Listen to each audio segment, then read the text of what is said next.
Today's episode is brought to you by Zapata's Grill. They've been proudly serving the Florence community for many years at 904 Pamplico Highway. You can find the link to their website and all of their information down in the description of this episode. If you would like your business to be sponsored on the Florence Foodies podcast, please email foodiesofflorence@gmail.com. Thank you and enjoy this week's episode. Give me some tacos, give me some good friends, bring me some dollars, jalapeno skins. Give me a good bag, whatever it looks like. Give me a big old filet tonight. So what we're going to do is if you share this episode on Facebook, but you're going to have to tag me in it. So tag my page in the share so that I'll see it. Because some of the shares are like private. You can't always see who shared them. So you won't be entered. If you share this episode on Facebook, tag me in it, then you'll be entered to win a signed player stick. The team's going to give away a signed player stick to one person that shares this episode. So this might be a little bit of repeat for the people that listened to the PD IceCats Insider show that you did in New York a few weeks back, which was awesome, by the way. Thank you. But and then also for those that may have been living under a rock or in a hole the last few months, you are part of the ownership of the PD IceCats hockey team, which is a hockey team here in Florence and in the center of the PD area, if you didn't know. And so could be repeat for some people, but for those that it's not, could you give us a little background, where you're from, all that good stuff? Sure. So obviously I'm Mike Ronan, one of the owners of the IceCats. Where I'm from is kind of tough and fun, but we'll run down the bulk I can. So I grew up kind of all over the place. I spent a lot of time in North Charleston, South Carolina, which a lot of people are like, oh, Charleston, much different place North Charleston is. Went to Goodwin Elementary over there. My mom took me when I was young, so we moved all around South Carolina, then to Florida, Georgia, Tennessee, North Carolina, back to South Carolina, kind of all over the place. Then ended up go live with my dad. So I ended up spending bulk of my life either in South Carolina and Michigan. So, and then from there I've lived in Wisconsin, Indiana, Texas, Florida, South Carolina. So now that you say that, I think I can detect like a slight percentage of that Geechee accent. I think I can hear it. Maybe there's that, and it's also I've had so much damage done to my face Oh, from hockey and fighting that my jaw's all messed up and I have a little bit of a lisp now, so there's okay. maybe a little bit of that too. But yeah, hockey and fighting are unforgiving on the cheeks. But so from is tough, but most of my life South Carolina and Michigan, Okay. and then been living in I'm live in Florence now until June, so that's cool. And then after that, my wife and I were going to settle in Beaufort. She's active duty in the military right now, and she's currently in 29 Palms, California. But her permanent duty station is going to be Beaufort, South Carolina. So we'll be moving there in June. So obviously, what brings you to Florence is the hockey team. So how much of that story would you like to share? Sure. So I can only tell you my involvement. So I actually got into the ownership of the IceCats after Florence had already been picked. One of the old partners, Parker, he got myself and Kevin Boggs involved. We met at a hockey tournament after Florence had already been established. So I bought in, I want to say July, June, maybe August-ish time frame is when I got brought into the group. So the arena had already been picked, city had already been picked, name had already been picked, unveiling had already been done, and I kind of came in late, but I didn't actually have any involvement with the team or any of the operations at all until the actual first game. So my ownership journey really started on October 14th in the first game. I don't want to get ahead of myself because I kind of wanted to get into this back a little bit more. So I'll just kind of preface it and we'll circle back to it. But I listened to the PD Insider show that you did with Tom Callahan, and one of the things that stood out that and I told you I could relate to some of this was just some of the stories that you had about risk taking in business, and just we're trying to provide for our families and get out of the rat race, Yeah, of course. and then also do things that are fun and meaningful, not only for us, but hopefully for the consumers as well. And so I thought a lot of that was interesting from just a being able to relate standpoint. But then, upon further thought, it's kind of fascinating how well of a job you guys are doing considering the newness, because you have zero experience with running a hockey team up until the time you just said, right? Zero. So we have a few philosophies, my wife and I, in business. Nothing that's 100% safe is 100% effective. So you can't really grow without risk. Yeah. And I'm fortunate that I have such a supportive wife with me that she, at this point, I just say, hey, I'm going to do something stupid and weird. And she Same. just says, I trust you and believe in you, sweetheart. I don't know where that comes from, but she's pretty trusting of me, which helps me out a lot. But yeah, we've as an organization, we've grown a lot and we've gotten a lot better, and can be slightly attributed a little bit to me and the Kevins. But the reality is, it's an unbelievable team effort, as we talk about all the time. One thing that I would say that Kevins and I maybe are good at or different at that has maybe helped with the growth is none of us are ever too dead set on one thing having to work. We're real quick to change, real Yeah. quick to adjust. We do a weekly full team meeting on Mondays. It's essentially how last week would go, what could we have done better, how can we be better going forward, and we do this every single week with everybody. And we go around individually to each individual department and have that conversation to see how we can help each other get better every single week. So good enough is never good enough, and we just consistently try to make everything a little bit better the next day. I think if you have that mindset in any business, if you have that, you can think and we can always do a little bit better, then you'll see progress. Especially because we frame it under do the right thing for the right reasons because it's the right thing to do.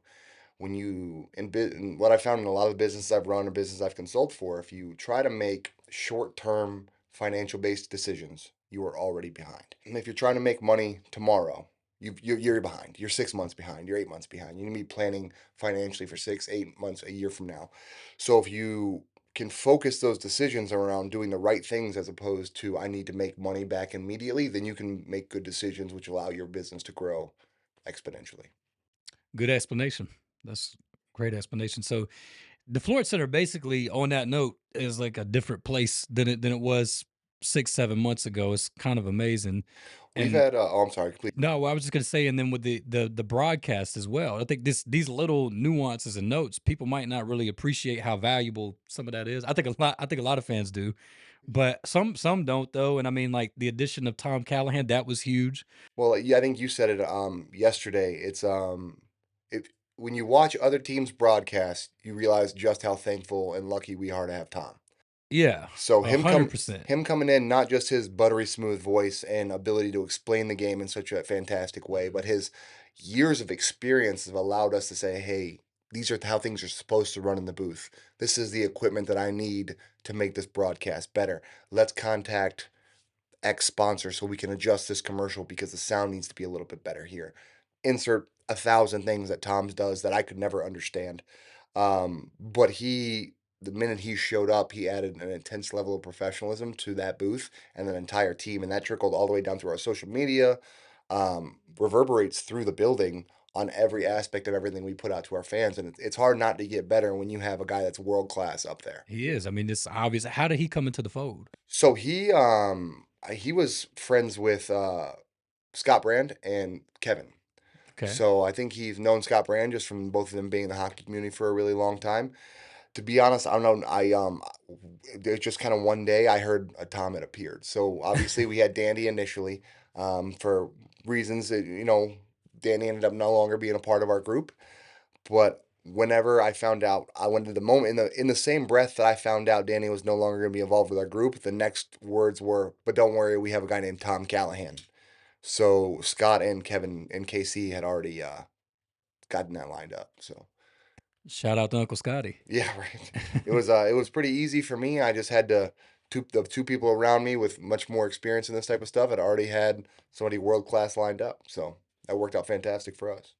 So just to backtrack real quick, go back to that step that we skipped over. How about your relationship to the sports? We got to see you play a little bit. Yeah, yeah. Well, my 8 seconds of ice time. Which hilariously, the quick note on the playing. So the celebrity player, you go out, you do the opening drop, you wave, and you go back to the bench. That's what I plan to do for a month and a half since I was voluntold that I was going to be the celebrity player that game. As we're going out onto the ice, literally walking out, Coach Graham stops me and he goes, "Hey, Mike, now that I've seen you play hockey, I know you can play hockey. You can take full shift if you want to." And I was like, "Brother." I was like, all right, tell me what I'm doing on a forecheck and back check. Like, what do you want me to do system wise? So he gave me the trust to take one full shift, and then which was huge for my ego. And then I went back to the bench and spent the entire time running my mouth to the Athens player. So it was a good time. But no, hockey has been probably the one main constant in my life. It is the, aside from my wife, hockey and my wife are the only two reasons I'm either alive or not in prison. Um, I mentioned it on the coach's show with Tom a little bit, but I grew up tumultuously. We'll go with that. My mom was a drug addict, abusive, all of that good stuff happened to me my whole life. And then whenever I was about 11, my mom got institutionalized. Police took me back, sent me to Michigan, back to my dad, who hadn't seen me in a long time. And by, you can imagine, by that time I was a pretty angry kid, getting in fights nonstop, getting in nonstop trouble. So my dad looked at me one day and said, "Hey, buddy, we got to find something to do with that anger. You want to play hockey?" And I said, "Sure." 3 days later, I was in my first hockey game, and couldn't skate, but it was a great outlet for me to punch people. Um, but in that, by this time, I don't have much family, and by the time I'm 14 years old, it's just me and my dad and my grandma. That's all I have for family. So the rink and the team became my family, to the point of my dad died when I was 16, died in a car accident. The day of his wake, the only people there were my hockey teammates. We left the wake and went to a hockey game together. Um, so after my dad was gone, all I had was the arena. All I had was my brothers there. And it kept me sane, it kept me calm, it kept me grounded. Whenever I was struggling in life, or physically or mentally, I could always go to the arena and I could always go get on the ice. I could always clear my head a little bit. So I love this sport. Some of my favorite memories that I have are being a kid, going to a Red Wings game with my dad, or watching the games with my dad, or sitting in a game and looking up at him in the stands clap for me before he died. So some of my fondest memories in the world are involved in this sport, which is why I've said it before, and I'll continue to say it. My favorite interaction I have in the Florence Center is when fans come up to me and say, "Hey, I got to come to my first hockey game with my dad at the Pride. He's since passed, but now I get to bring my son here to have that memory. Thank you for providing that." And every single time somebody says that to me, it reminds me of whenever I got to go to my first hockey game with my dad, and it means the world to me. Yeah. So I tell the boys, and the staff, we're y'all might not feel it. This might be work for you, but to me, you're all family. It's not a tagline. It's not a convenient thing to say that, we're a family around here. I look at them like they're my family. I love them. I tell the players I love them. I tell the team members I love them. We give everybody hugs. Like, they're family to me. So it kind of transcends just a fun place to watch a sport. For me, this is where I get time with my family. Yeah, a lot of people don't understand that element to sports. A lot of people don't get it because they haven't participated. But my dad passed when I was 19, and I was at the racetrack last weekend or weekend before last, and I got a lot of memories with him and my uncle out there at the track, and they had intentions, I think, to groom me up as a driver. And Yeah. long story, won't get into all that, but if there's one regret that I have, is kind of the opposite from your story that you just shared, is due to my circumstances, which I won't get into all of it, but I didn't really get to press into sports like I wish I would have. Like, because I can't go back and do that now. I played football, and I was not big enough to probably go too far, but I was all right. I knew how to handle myself a little bit out there. And I wish I would have got behind the wheel what they wanted to do, because, and again, not to get into all of it, but I kind of did veer way off track. And I got two kids that love basketball. I got a son that he plays nonstop. He was sending me pictures of his biceps last night. He's like, "I'm going to make the West Florence team this year," and I hope he does, because he's worked super hard at it. I mean, he's really worked. But it isn't. It's not just an outlet. It is a second family. It's a whole life. You could build an entire life in a sport, whatever it is. And so, totally understand that. And I guess you get to see a lot of that.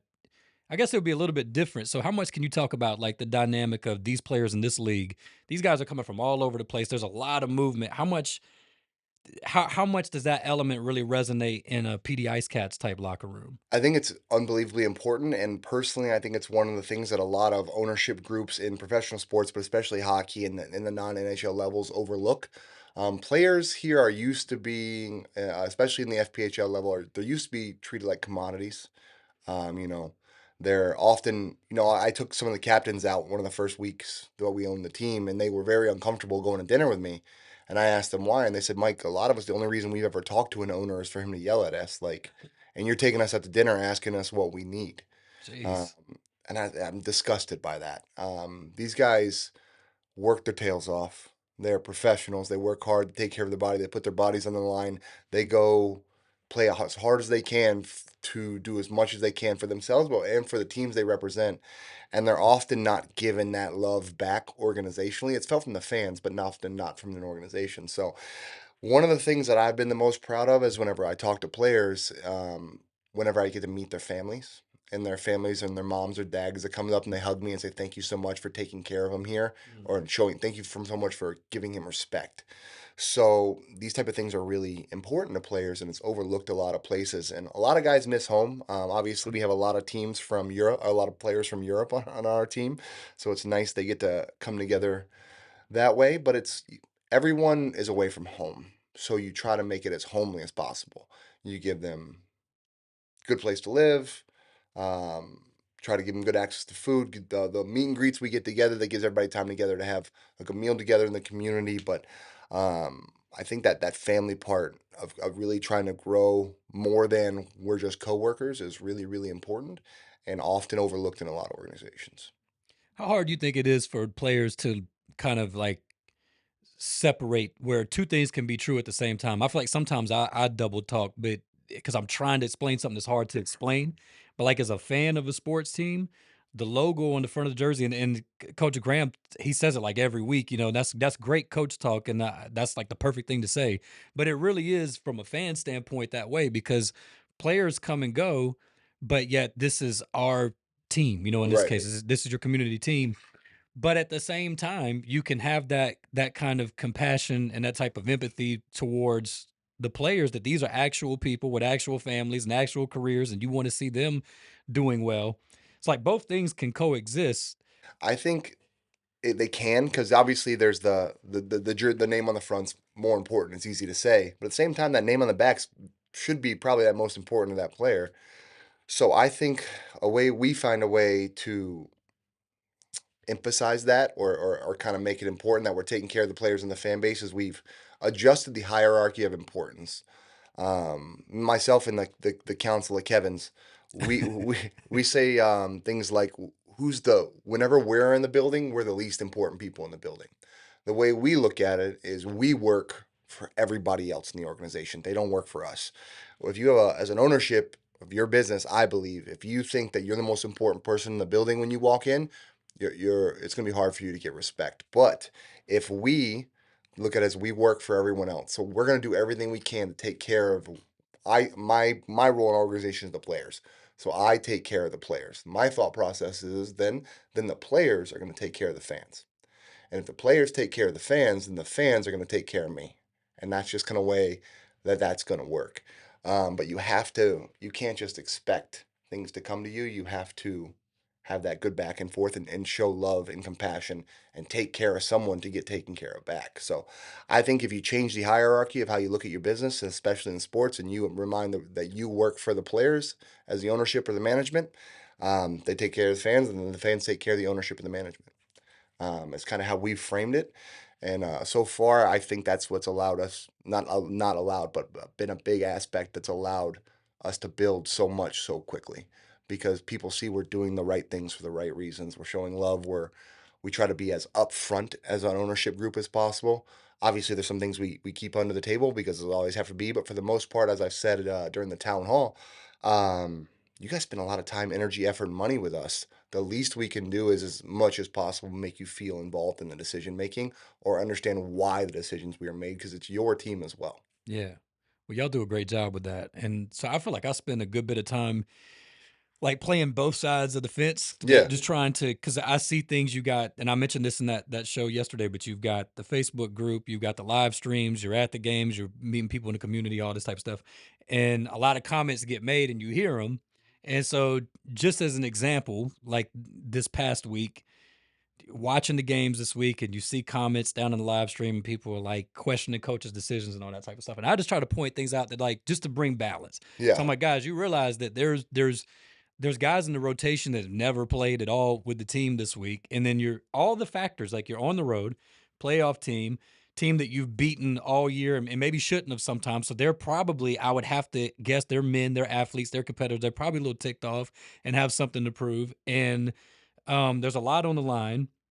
And you're short staffed, and you've got minimal practice time with a handful of the guy, big chunk of the lineup. So let's not act like it's that easy. So I'm gonna ask you this though: what in that train of thought, how much stuff can you share this season as this thing got announced? It's like we talked about, it's been a whirlwind. How many challenges have y'all ran into behind the scenes that people don't really know about? We'll talk about this weekend briefly, and then we'll talk about it maybe a All little right. bit more. But and then I'll answer your second question first, then we'll remind me to check back on this I weekend. know I threw two things at you. You're good. So there has been, we make jokes that somebody got cursed by a witch, whether it be one of the owners or Gary. I like to blame Gary because it's funnier to me. But we don't go 2 days without some sort of ridiculous, hilarious, or borderline catastrophic issue that the hockey gods are throwing at us. Obviously, we started out the beginning of the year with the Parker situation, which I don't get too in deep with that one because law enforcement and such. But whenever you start an ownership group off with a brand new team and you have to expel an owner because he's done something illegal, that's not a great way to start. Then we obviously, when you go to create a team, you're hoping to get lucky, right? You're just hodgepodging guys together. You can't imagine the personalities that are going to come together. And unfortunately, we had some personalities clash really hard. Some players do some things that would blow your mind. So we had to maybe release guys or bring in new guys. A lot of movement that we didn't want to move. Trust me, I know the fans hated the movement around the December timeframe. Coaches and ownership hate player movement more than anything in the world, because you've lost the investment that you've paid. You've lost the time, the coaching, the effort, the energy, and the money, and now you have to spend more money on an unknown and hope and then redo through all that again. So trust me, we hated that all too. Um, I mean, chiller issues, we've had building issues, we've had bus issues, we ordered custom pants for the players in July and it still haven't showed up. Might need to get a refund on those. Yeah, I think we might have actually. We've had to switch jersey manufacturers. We've had to switch equipment, shipping. Last weekend, neither Elijah Wilson or Houston Wilson had any. They weren't like those poor two guys. They weren't using their own sticks. Do you have any idea how hard it is to be a professional hockey player and not use your own sticks? I can't say that I do, It's but I can imagine. it's horrendous. It's like, and so because their sticks that we had ordered them missed the truck somehow. So come that day, they had to play an entire weekend without their own sticks. We've experienced challenge after challenge, and then this up until this weekend, um, there was actually like a 4 week period where every time Kevin Cuppia called me, it gave me like anxiety because I knew something wrong was going to happen. And then it culminated, what was it, last Friday, 2 Fridays ago, with the ice issue that we had to cancel a game, which that was professionally one of the most embarrassing moments of my life, because I was the one that had to walk out to 6,000 people and tell them that they had to go home. I hated that for y'all, man. I hated that for you because I don't know how other people perceive stuff, but I feel like I at least have a little bit of ability to kind of sense the situation. But it was obviously that was not y'all's fault. No, unfortunately, But you had to eat it. You know what I mean? yeah, That moment. it's not. As a business owner, it's not your fault. It's not something you can rely under. It was a human error mistake, but it's us. It's me and the Kevin's business. Right. Someone had to take the face of it. I had wished I had done something a little bit differently. So I found out that game had got canceled probably 35 seconds before I walked on the ice.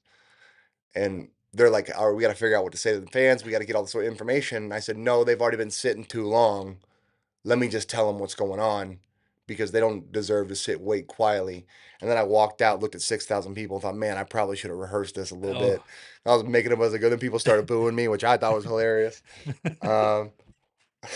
Did you see I appreciate the people on Facebook standing up for me getting booed. Yeah. But I understood that the boos weren't at me, but they were what I was saying. But no, that was really simple. The ice was fine. Like obviously it had that gray mark from where it had separated. That happens. You get those little fissures. Unfortunately, it had, because of the heat and because of a mistake, the ice in that spot wasn't as deep as it was supposed to be. So when the Zamboni driver had made the turn at the end, his blade caught a little bit and took a big chunk out of the ice. And because the ice was thin, it caused it to fracture. So it wasn't like the chiller was broken. There's nothing wrong with the floor. It was just an error and Yeah. a ridiculous circumstance. I'm happy that we made it this far in the season without something. That was the first time something catastrophic on game day had happened. But it was still disappointing and embarrassing, and I felt horrible for every single fan in that building. We did our best to make it right with everyone that weekend. Unfortunately, I know we didn't make it right for everyone. So if anybody's listening that we didn't make it right for, I'm so sorry. But we unfortunately we didn't have a game plan ready for that, and we're making it up real time. Selfishly, it worked out for me though, and my kids, Yeah, because oh we, yeah, cause we left the race, and when I got back, I was pulling in the driveway, went to check the game, and it looked like the second period had just ended. So I rewind a little bit, and I'm like, man, I think we could make it over there, and we could probably just walk in. I think maybe. So I was like, y'all want to go? They were out in the driveway shooting basketball, of course, and they were like, yeah, let's go. And we walked in right when Phil Collins was playing, and that third period was awesome. So I mean, it kind of, like I said, it kind of washed it out. yeah, Hopefully, it ended very well. yeah. It worked. They worked out, but it was still unfortunate. But I mean, Yeah. issues like that. I mean, I didn't expect a war in the Middle East to kick off. No, I didn't have that on the bingo card. Yeah, It sounds same. so trivial with something as major as that, but it really disrupted a lot of shipping for No, us. it's everybody's feeling Yeah. that for sure. So, um, just getting the players the things they needed. We've had issue after issue after issue, and a lot of that culminated this weekend. I saw a few posts, and I don't always. I love when fans are frustrated. It sounds bad, but I love when fans are frustrated because then I get to know what's on your minds. I get to know you pay your money. I like when you're frustrated. It means you cared. It means a Yeah. lot to see. I do get some myself a little bit frustrated sometimes with people, but like this weekend, I didn't love all the Coach Gary bashing online. Coach Gary has 2,000 professionally coached games. The guy is a championship winning coach. Seems like he knows what he's doing. That's my opinion, for He whatever has it's worth. forgotten more about hockey than all of us together combined Yeah. will ever know. But obviously, we are going into Friday, and as a lot of people noted, we only had 9 forwards, one of which was Miguel Diaz, who's a defenseman. I assure you, we didn't wake up that morning and say, "Hey, we should sit Patrick Marcinkiewicz. We should sit Houston Wilson. We should sit 2 other players. Let's have a defenseman play forward, and let's just play with eight and Right. a half forwards while we're trying to make a playoff rush.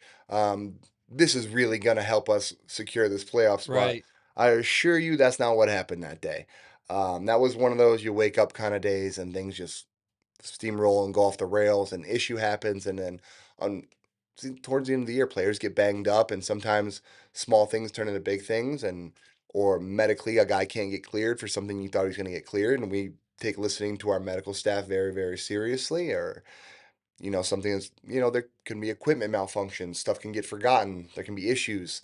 There's a plethora of things that happened that led into Friday's night's lineup, but I promise you it was not let's play as shorthanded as we possibly can while we try to make this playoff push. So I think someone had posted something like this is a coaching loss. I didn't like that comment because I promise you there's nobody in the world that would have done more to make that team ready to clinch those playoffs than Gary. That guy, he uh, he watches more IceCats hockey than anyone because he watches every single game over and over and over again. He does everything he can to get these men prepared. He loves his team. He loves the city. It's a guy that's not going to leave us shorthanded. He works his tail off for us.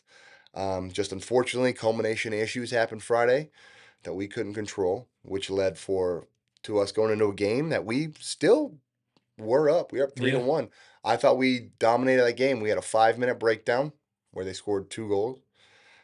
But Gary will be the first one to tell you it's just one of those weekends where you just don't have it sometimes. Playing sports and everybody's playing sports, there's just some days where you can prepare all you want, you can have what you want, and you don't have it. And then you look at like a guy like Jake Cox, who's played a lot of hockey, but I mean, he showed up. His plane landed on Friday from Louisiana. It's kind of hard to get off a plane and hop into a professional hockey game Right. with your new teammates when you had not had one practice.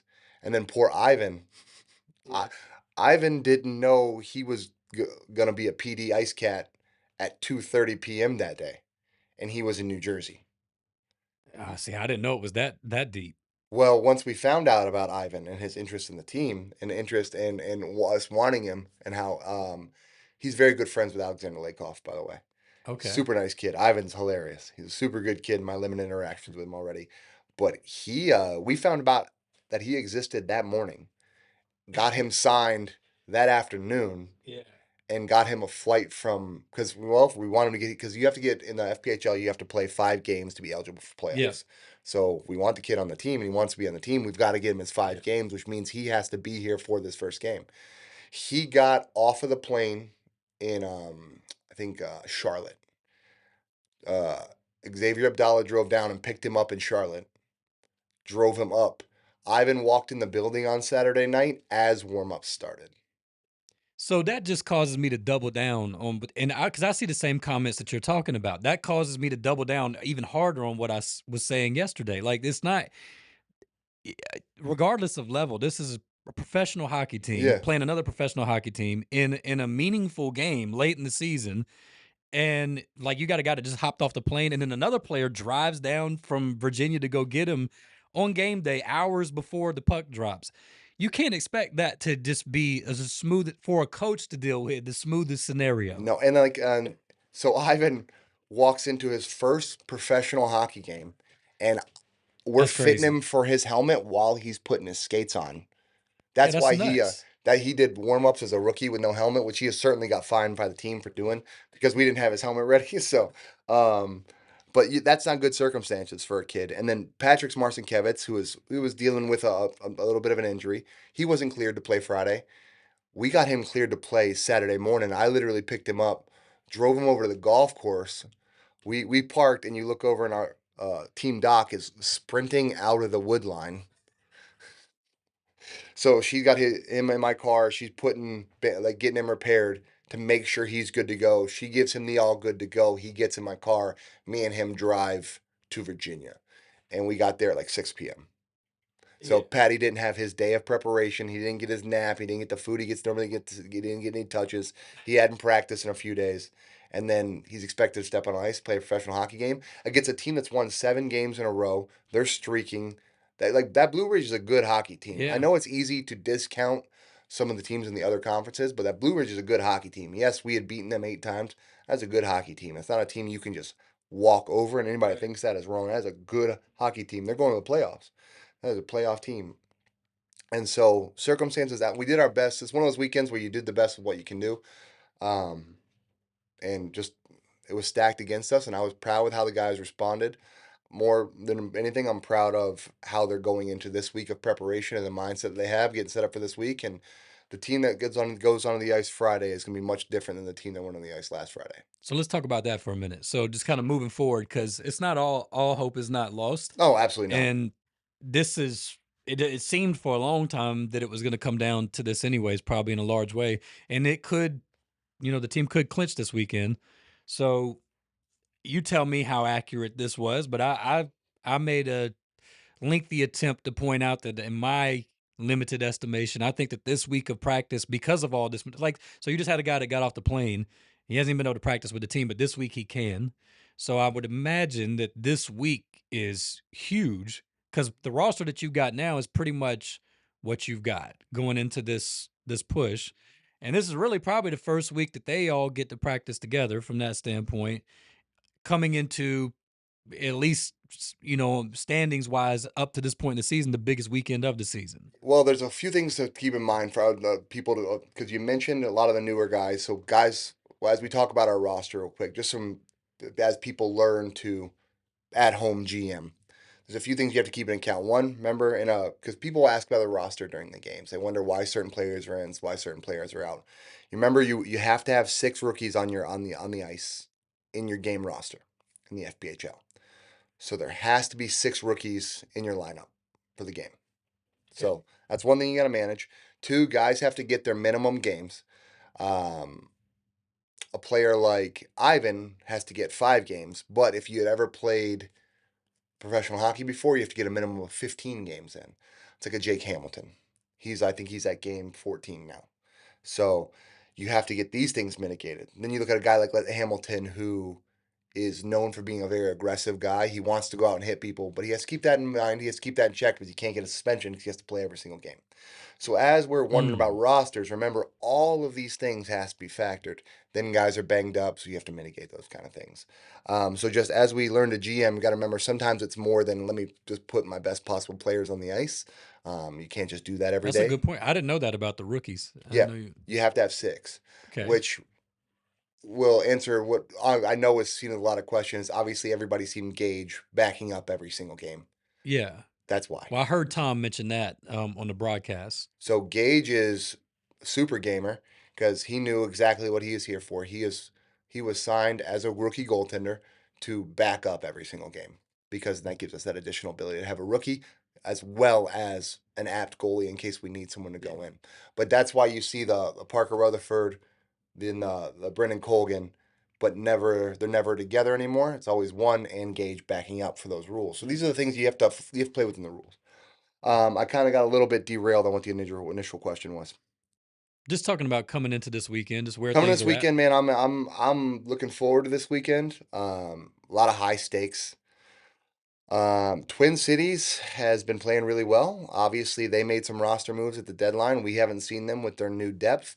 They made that huge trades with Athens that sent Gus Ford to Athens, and then they got those 3 really good depth players to round their lineup. It's a tough team. It's a good lineup. It's a well-coached team, disciplined team, strong team, fantastic goaltending. It's not a walkover team. And I love the idea that we're kind of in control of our own destinies here. And so we're going to have to go in and work for it and go get what we think if it's not going to be handed to us. Twin Cities is not going to roll over. That is an organization that's been in the finals 3 years. They know what they're doing. They may not be sitting where they want to be, but it's a dangerous team that could very easily come back and take this thing back over because we're only up 2 games on them. So the boys are fully aware of the stakes, but they're not letting it. None of them seem too pressed by the pressure of it, but they know if we play our game, we play fast, we follow coach's plan, and we do it together, we will dominate them. So we're supposed to have Coach Graham on here next week. Yep. So I mean, we can talk as much X's and O's and hockey with the team if you want to, but what I was going to ask, just to shift off it a little bit, is there's expansion happening with the FPHL. Right. How much can you share about the state of this league now and then moving forward? How much exposure did you have with the league before you got into it? I had the exposure from a fan and from a player standpoint. So I'll be the first to say the FPHL does not have the world's best reputation. Obviously, people are aware of that, right? From history. I think we're getting better ownership of teams now, and it's growing. It's getting better. But you hear things like, "Oh, it's the Fed," or "It's just the Fed," which, by the way, to me, I hate almost more than anything in the world. I think it's an incredibly offensive thing that I hear too often from fans and players and coaches. I think every time we say something like that, we degrade and demean the hard work and effort that these players put themselves through because they conduct themselves like Yeah. professionals. A lot of them could be playing in the ECHL. They choose to be here because of the quality of life they get and the level of competition. So I would love if we, as a fan base in our group, started to remove those terms from our lexicon because I want us to understand this is professional hockey. And though in the past it might not have had the world's best reputation, the ownership of all the teams are trying to grow it. The FPHL is trying to grow. We're trying to make things better. And that's being seen with what could be upwards of now 3 expansion teams coming into the league next year potentially. So not to cut you off, just because Yeah, I of want course. you to share about that, but I just want to point something out because I told you off camera that before I found out about all of this happening, I was just doing like little research and I had made some comments about wouldn't it be awesome if hockey was back in Florence. I didn't even know about the Facebook group at the time, yada yada yada. And that was the kind of rhetoric that I saw. Then I didn't know, you know what I mean? But then the team gets announced, the team comes, and just from my vantage point, I've seen nothing but the opposite. Like everything, and I mean, granted, like people nitpick referees and all this stuff. That stuff happens all the time, whatever. But what I'm saying is when I use the Fed's website a lot because of the show and all that, the and people might say, who cares? I think it matters. I mean, all that stuff matters. You're talking about organization and presentation. That stuff matters. It's everything that I have experienced from my at least little me has been awesome. Well, if I usually go with referees, if as a fan base you like the referees, they're probably doing a bad job. I'm just saying, like, no Who one, likes referees no one's anywhere? ever Like liked a nobody's got a referee referee jersey. right. So the thing is every single team equally thinks their team is being screwed over by the referees. In every sport, right? Yeah, exactly. So just take solace in Except for that. the Kansas City Chiefs. Yeah, no. Sorry. Let's point that. Except for them. So I don't think that the referees are. I mean, the referees in the FPHL, a lot of these guys are in the AHL. They're ECHL. People might not know, like, they're not just ref and Fed games. They ref professional hockey games. They just come do different ones. Okay, I didn't know that either. Yeah, a lot of these referees are high level referees. They're high level players. Like, these are not just random geeks Some off the dude off the street, couch. right? Like, these are professionals. With that being said, did I agree with every referee decision? No. Do I think we get screwed over more than the other team? Absolutely. No, I'm just. So we can probably lay off them a little bit, but Yeah. the FPHL is working to reduce some of that stigma because it did have like that prison league feel 15 years ago. Documentaries like The Thrashers probably didn't really help the world of that, but I think we're trying. I always think of the Joker and Batman's like, this town deserves a better class of criminal, and we're gonna give it to I him. love that quote. So I think it all the time. Like, we're trying to give the world a better class of criminal when it comes to program, and so. There's some programs that don't do the world's best job, and there's some that do a fantastic job. Athens, your Columbuses, your Binghamtons, these are gold standards of what programs in the FPHL look like. I mean, they're ran better than a lot of ECHL teams, and so we're doing our best to put our name in that conversation. And it's what we hear from a lot of the players that have been everywhere. Your Nick Gullos, your Miguel Diaz's, your Xavier Abdellas, your Jake Hamiltons. These guys, and Patrick Marcinkiewicz, these guys have been around a lot of places. We take their feedback, and when they say to me, Mike, this is the best place I've ever played, it means the world. And I usually ask them why, what's different, the housing, the family, the people, the fan base, the fact that I know their names, the fact that we give them safe and new equipment. These type of things are really important. You look at like an ECHL, they just had a lockout. A big part of that was equipment because guys were getting used equipment in the ECHL. Where if you show up at my team, you're not getting a used helmet. You're getting a new helmet. You're getting new gloves. What kind of sticks do you need? Let me see your skates. Make sure you're safe. Parker Rutherford showed up using a glove that I wouldn't let my wife use in street hockey. And it's like, well, now let me get you some new gloves because these are unacceptable. They're not safe. So it's just treating people the right way. So we're trying to create an organization that rivals ECHL teams in experience for players. So I think if you told a player you have access to all the equipment you need, all this, and you get to play for upwards of 8,000 fans, depending on the night, that doesn't feel a whole lot like it's just the Fed to me. That feels like we're playing professional hockey. And we Yeah. need to do this stuff right. I mean, that's how it looks. We talked about optics earlier. We were talking about that with this, but I mean, everything from the game day experience at the Florence Center, most of the broadcast presentations, some are better than others, for whatever the reasons are. But I mean, it's well done. Everything looks well done to me. I've been pleasantly surprised personally. Thank you. Well, I mean, we're doing our best. Except we've only been an organization 6 months now. We're barely even 6 months. So we're still in our infancy and our learning. We make horrific mistakes. I'm not going to sit up here and say all this stuff and make it sound like we're doing a perfect job. We're not. I screw something up every single day. But I'll at least say, hey, I'm sorry. How can I get it better? Same with the other Kevins, and the whole organization. So we're just trying to get a little bit better every single time. And we wear our mistakes, and we hope we can grow from it. We take fan feedback very, very importantly, and the reality is people spend a lot of time, energy, effort, and money with us. The least we can do is everything we can to tell people we appreciate it. So I guess if I heard correctly, the league meetings for the off season happen in Myrtle Beach this year. What happens down there? So I've never been. I don't know. This is All my right. first ever owner meeting, but a big thing is going to be talking about the rules. There's obviously rules that come up where there's disagreements. There's some changes that ownerships want to make. How we do things, how we approach some things, how we communicate as a league, the optics we put out to the league, certain punishments for certain rules that are either too harsh or not harsh enough. So it's pretty much an ownership get together with the leadership of the FPHL, and we all just kind of get together and try to get ourselves on the same page so that, like what we said in the team, that is their annual ability to try to make things a little bit better next year.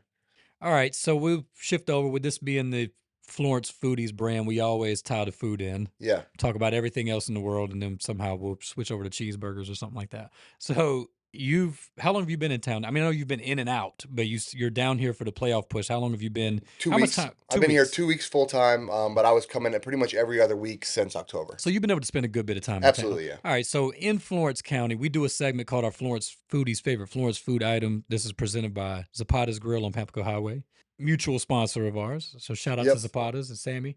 What have you found to eat in our area that you particularly like? So, how do I say it? Like, so we have such good food sponsors, so I can't alienate anyone.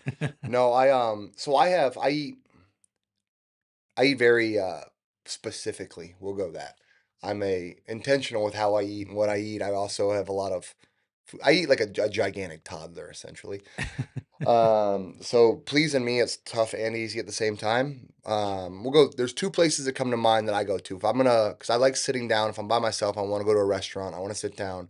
I want to have somebody bring me, I want to have somebody bring me my drinks, and I like a restaurant experience. Because I think I don't know if you know, but I used to own restaurants. I think we've skipped over that, but so I used to own 4 melting pot franchises. So I sometimes just like sitting in a restaurant. So my favorite restaurant to go sit down in is Town Hall.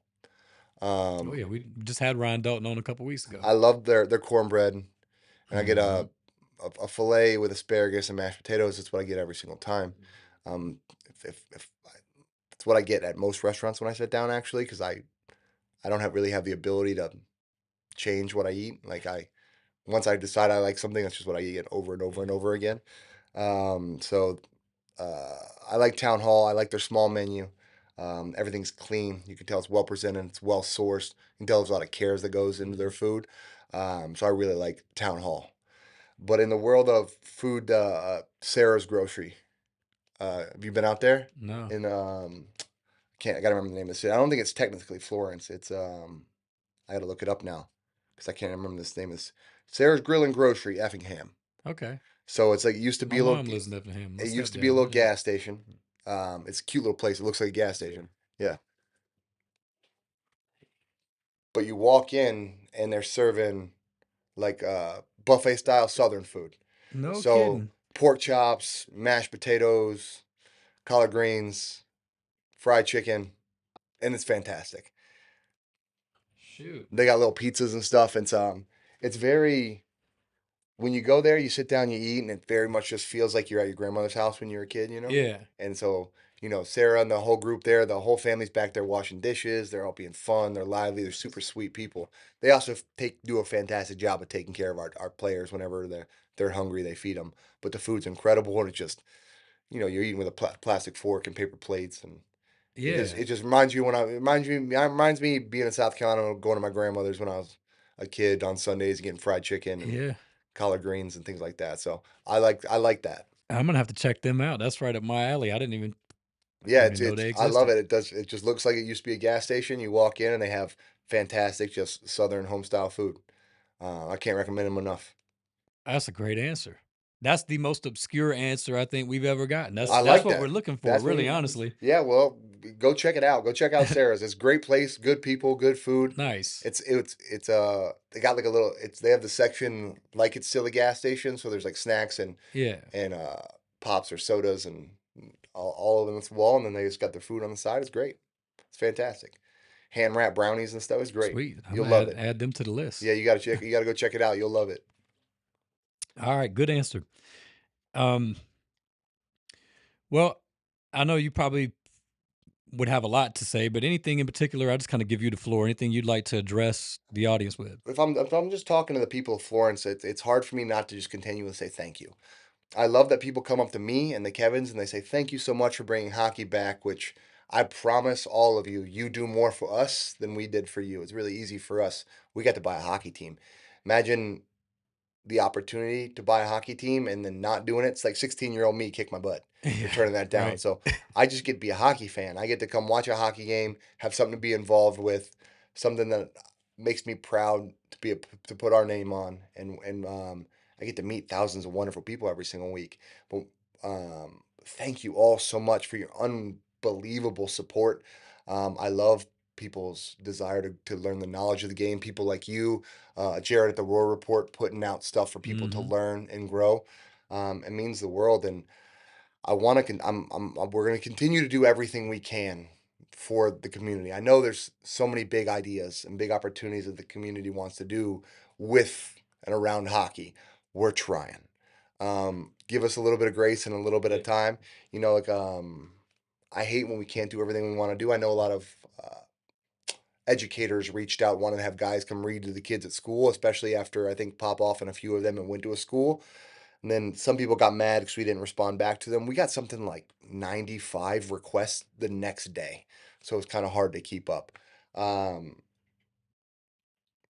got a little off track because I get emotional, but I'm so appreciative of the fan base of this city and this community, how much they've embraced the team, how much they take care of the guys, how much love they show to the guys. Whenever the guys come up and tell me, Mike, I was in Walmart and somebody recognized me and I signed something for them, and that's a big deal for them. They get to feel like NHL players because that FPHL does have a little bit of a negative connotation to some people, and some people think it's a step down. So thank you so much, Florence, for representing yourselves and my brand well. That's going to continue to allow us to bring better players here, better quality of product on the ice, and it's going to help us win this city some championships. So I appreciate y'all are just as important to this team as the players and the ownership is.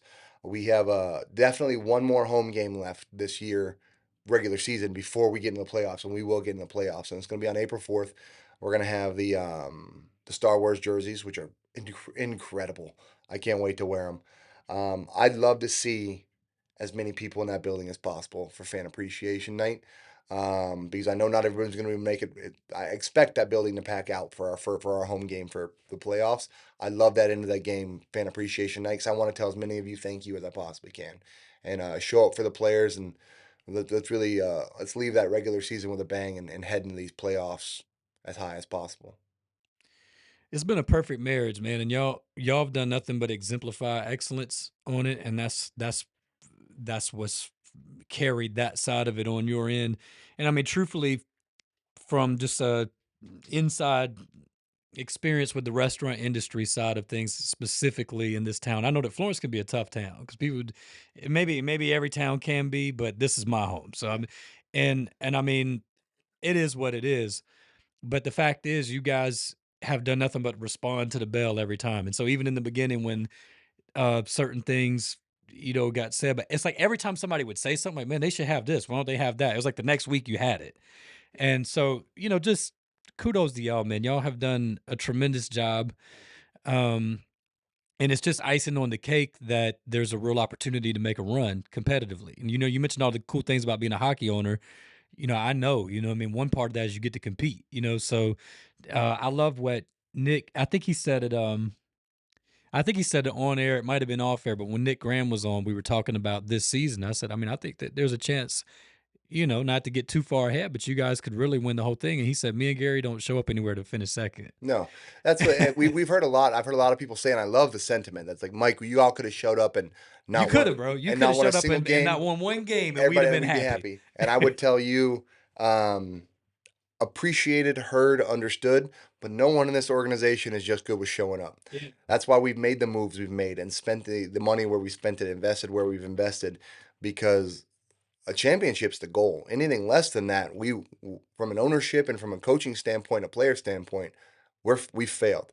People inside that building do not want good enough. Is not good enough for us or what we believe this fan base deserves. So we're gonna give everything we can to win that. I promise you. There's no it's okay. We've done good enough happen in that locker room. So though we appreciate it from the fans, I hope from a players, ownership, management, leadership, and coaching standpoint, we're going as far as we possibly can, as hard, and we're gonna do everything we can to get there. You're talking about a massive ripple effect, too. I mean, we're talking about the league, the team, but you're talking about setting the standard because we've already got this attendance record, and that should just keep on going this weekend. I would expect nothing less. You go win a championship, that ripples throughout the entire Fed League. Oh, we're trying to let everybody know that the new team from Florence isn't playing around. We're not here Yeah. for participation trophies. We're here to set a standard of this is how you run a hockey organization.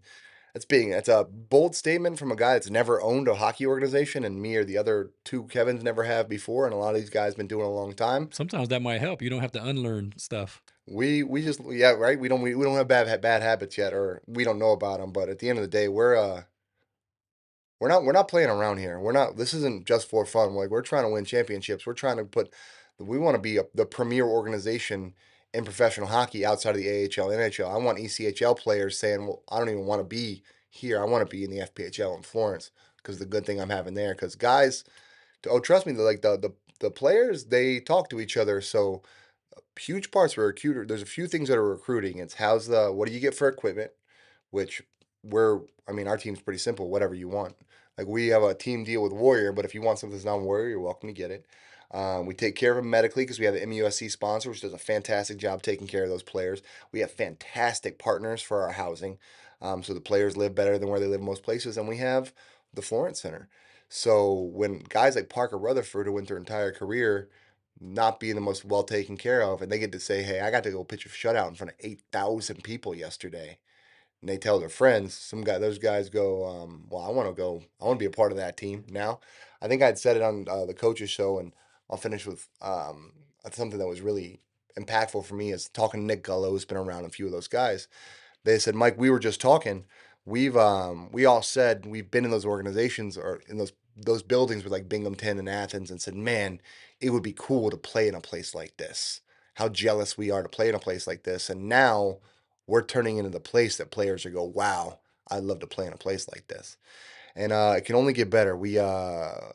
Obviously we got to get new glass and new boards. That's going to be on the docket for next year because those are old and they're kind of ugly and kind of beat up. So we're going to make some improvements there.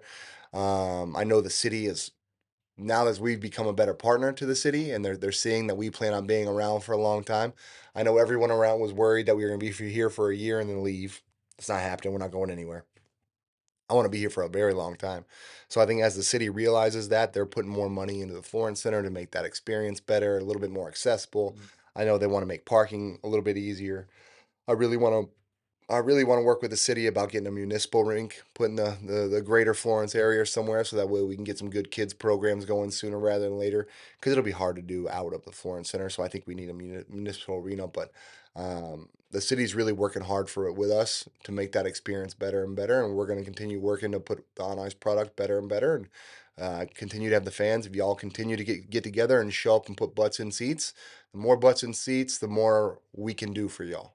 Because the reality is this business is expensive, and the way we pay those bills are by people getting in the seat. So you want to see more from the IceCats, you want to see things get better, you want to see those things, bring a friend, and let's pack that building out every single day. And the more we do that, the more we can put back into the team. Well, absolutely. Y'all are doing a heck of a job. I think that it's a bigger deal than a lot of people realize. That's why I champion the cause from that standpoint a lot as well, because it affects all of our industries. I mean, the success of the team is a great opportunity for a lot of us. Plus, you can have a lot of fun if you enjoy it. And I tell people all the time, even if you've never watched hockey, it's kind of like going to a NASCAR race. If you've never been into it, it's the kind of thing you just go check it out one time because the experience at the arena is a lot of fun. So There's nothing like going to your first hockey game. You don't have to have any clue what's going on to have a good time. But I promise you, if you show up to a pro hockey game, especially if you've not been to a pro hockey game, come Saturday. Yeah. Come watch what we're gonna do. Come watch fan appreciation night. We got Voodoo in the house, which he's been a wildly fun ad for me. We're gonna have a lot of fun on Saturday. So if you've been hemming and hawing about a hockey game, or you got a friend that's hemming and hawing, come to the game Saturday. We're gonna have some fun. It's gonna be a lively event. And I promise you, the ice works. The ice is gonna be good. We've been Well, that's good news. we've been double checking it all week, so the ice is good. So Yeah. Well, we plan to be there, so hopefully we'll see y'all out there. Y'all are doing a heck of a job, though, man. Thanks, I buddy. really honestly mean that and appreciate And it. you too. I'm one of the people every week that tunes in. I'm waiting for your podcast to release so I can see if there's any new information. I think you do a fantastic job of bridging being a fan versus being for what I'm like a member of the media. I appreciate the calmness and coolness that you present things to the fans. He's right more often than he's not. So a lot of times appreciate he that. says That's things, and a I'm like, you know relief. what? That's pretty spot on, buddy. I'm pretty. I like the information you provide to the community, the gap you bridge. So it's I think you're doing a fantastic job as well, bridging that gap for the community, and keep up the good work, brother. Because like I said, I look forward to it every week. So Well, I appreciate that. That means a lot coming from you, especially. So thank you. And I appreciate your time coming up here to do yeah, this. I know man. you're a busy guy. Definitely looking forward to this weekend. If you haven't been out to a game, it's the last regular season game. Highly recommend that you get out there. And also, if you just want to get a glimpse of the league, how the hockey's played, how it looks, there's a road game on Friday you can actually watch on the PD IceCats YouTube channel. Go subscribe to their channel. Those games are broadcast live. They do a great job with the presentation on those also. Definitely would like to see y'all out this Saturday. You can watch online live this Friday on their YouTube channel. And of course, as always, I appreciate y'all's viewership, and God willing, we'll see you in the next one.